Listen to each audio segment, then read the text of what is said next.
Lumakad ka sa kahit anong kanto sa Pilipinas. Bakit kahit sa gitna ng daan o putikan, may ring ng basketball? At bakit kahit hindi tayo ang pinakamatangkad na lahi sa mundo, ito ang pambansang obsesyon ng Pinoy? Kultura at kasaysayan yan.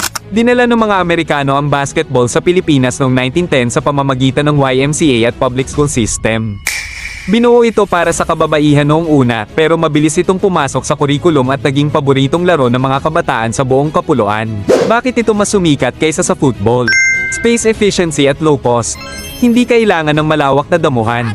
Ang basketball ay pwedeng laruin sa 2 metrong semento, nakatsinelas o kahit nakatapak, at gamit ang kahit anong bilog na bakal at pader. Naging sentro rin ito ng barangay politics, liga, at pakikipagkapwa.